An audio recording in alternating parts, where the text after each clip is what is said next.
Good evening. I'd like to thank everyone for coming out this evening. My name is Jeff Mole. I'm with Trillium Energy Alliance, Inc., which is a nonprofit corporation. We're in the business of mobilizing communities so they can own renewable energy projects within their communities for the benefit of their communities. And I'm wondering, can you hear me okay? A little on the low side. A little on the low side.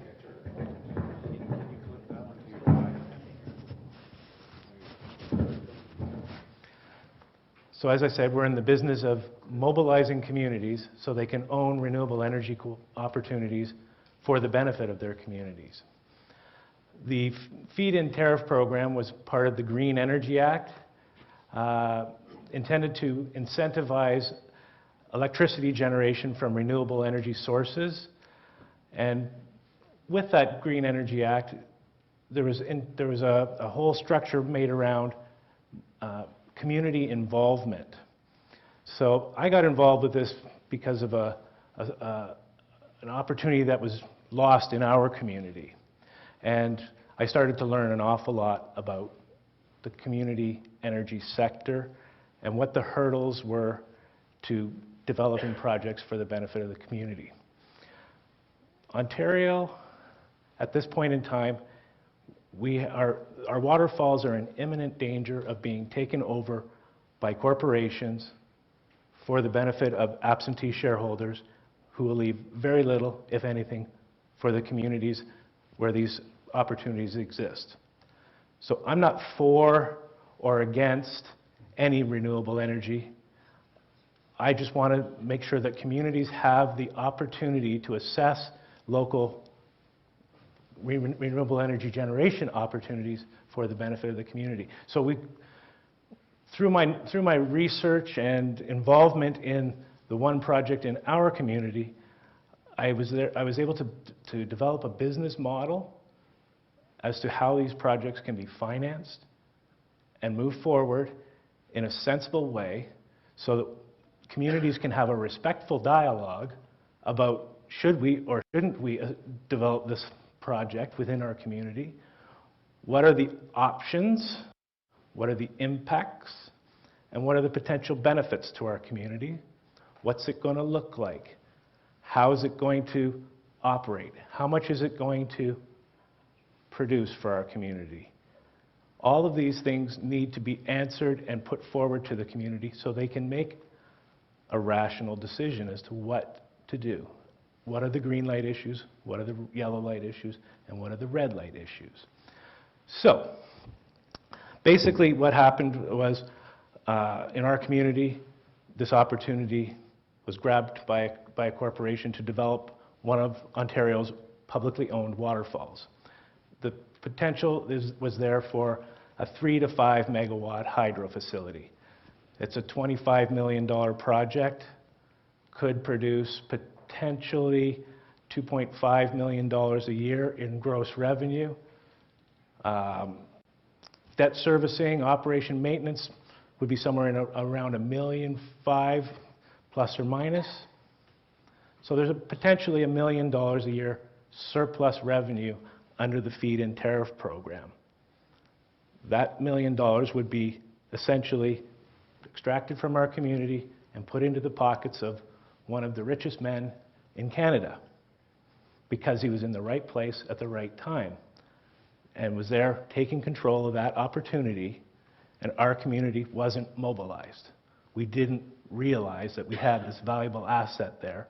We didn't have a feed-in tariff program back then, so we didn't look at it as an opportunity, and therefore we weren't in the game.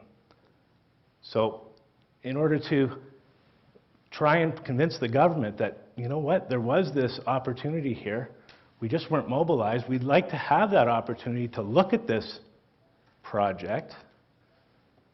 What's involved? So I set forward to develop one of Ontario's first community enterprises for electricity generation. Essentially, it's a co-op. A lot of folks in the room will know what a co-op is because they're part of a co-op already. So it's a not-for-profit co-op that happens to make a surplus. And the bylaws of the corporation specify that any surplus revenue must be donated for the well-being of the community. So we created Muskoka Community Energy. Started off being for this one particular project, but we looked around within the district of Muskoka and found that there were a whole bunch of other opportunities, potentially $100 million worth of capital projects that could produce $500 million in revenue for communities in Muskoka. We identified what the hurdles were to financing and moving forward with these projects, and what was it going to take. And we realized that there were some major hurdles. A lot of them revolved around access to capital, access to the grid, access to the site, and a whole bunch of other startup costs and seed money necessary to get the communities going in that direction. So we identified what all those were, and we approached the government about implementing a Community Energy Act to help eliminate some of those hurdles. We were asking the province of Ontario to make a strategic investment by providing the seed money necessary to get community enterprises established in each region of the province. A regional enterprise that would look at what opportunities exist locally and consider developing those for the benefit of the community. A Community Energy Act would provide a loan guarantee program so that community enterprises can borrow the money necessary to move sensible projects forward, get them out of the ground, get them producing revenue, and pay back any loans, service the debt, so that way it's not a government handout, it's actually an enterprise paying revenue back to its investors who are looking for a return on their investment. But again, not asking the government to provide the cash. It's asking the energy consumers of Ontario to provide the cash flow through the feed-in tariff program. Grid capacity, Ontario is rich in opportunities to develop renewable energy. We've got a publicly built grid. It's the public through the energy consumer that's providing the cash flow. You've got opportunities on publicly owned land. So this is a big investment by the public. The issue is that corporations are coming along and taking these opportunities, and we as Ontarians don't get a good return on that investment. Whereas if we can develop a project, make a surplus, and drive that revenue back into our communities to circulate and to multiply and to do good things within the community, we now have a sustainable way of developing public land. And I like, when we're talking about sustainability, I like to use the Brundtland Commission. I'll paraphrase, which is basically saying, use what we need today, but ensure that we have that for future generations. By privatizing these opportunities on public land, future generations don't get an opportunity to benefit from these resources that we have because we're giving them away to corporations and their shareholders. So, I would argue that by developing community enterprises and developing sensible projects that produce revenue for future generations, we're actually improving what we're doing today for future generations because we're creating really a sustainable electricity generation system. So what I've got with me today is a petition asking the province of Ontario to consider implementing a Community Energy Act, which would amend the Public Lands Act to prohibit disposition of Crown land for energy projects for financial gain. It would prioritize remaining grid capacity for community enterprises because, let's face it, we're running out of ability to transmit electricity over the wires that we have, and we're running out of the ability to consume what we are transmitting, what we're generating, because we are starting to create surpluses because of our excess generation capacity. So we think that we need to get a better return on investment for the grid. We would be asking within that act for loan guarantee programs for soft costs and capital costs. Those costs would be repaid out of revenue, of course, and a strategic investment of about $2 million so that we have the seed money necessary to start these community enterprises across the province. Our province has about 50 geographic regions, so that's about $40,000 per region.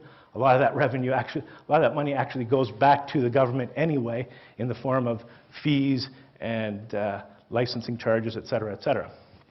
So I'd hope that perhaps you could consider signing the petition that we have here.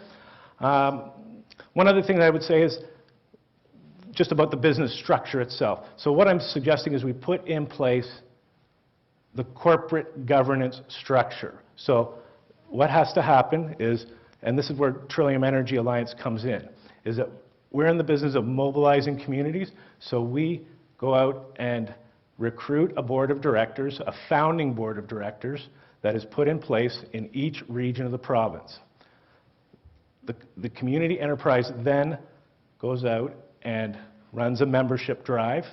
The members then hold a general meeting and vote in an elected board of directors. So we're creating the governance at this point in time so that the community enterprise can begin to go out and look for opportunities to develop. You see, in Ontario, electricity generation is a proponent-driven process. In order for communities to be in control of the process and enjoy the benefits, the community actually has to be the proponent. And that's why you need a community enterprise in each region of the province prepared to be the proponent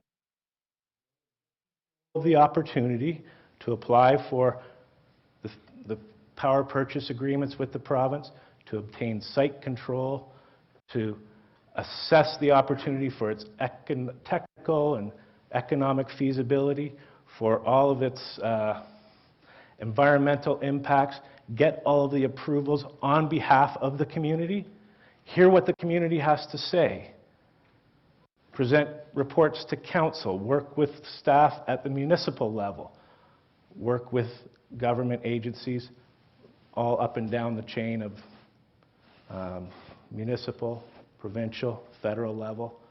Get to a point where you can make a decision. Is this a good idea or a bad idea? Are we going ahead with it or not? And if we're not, what's the impacts of not proceeding? Is a corporation going to come along and take that opportunity and we'll have to live with the impacts anyway? Or, if we do go ahead with it, we now have a governance structure as to what are we going to do with that surplus? Well, basically it's going to create a pot of revenue and a call will go out to the community. What do you need? What organization, we'll call out to all the organizations, what projects do you have in mind that you could use funding for? And if the municipality wants to be a partner, great. A 50-50 partnership between the community enterprise and the municipality enables 50% of the surplus revenue to go to the municipality's bottom line so they can reduce taxes or improve services. But the fact is, a lot of the pieces that are necessary to make this work are not in place, and I believe that the province really just made an oversight, and that, in fact, all three of the political parties support what I'm talking about, because they've all talked about it in various ways within their campaigns. So we just really need to encourage our provincial leaders to step up and make community energy that much more feasible. Questions?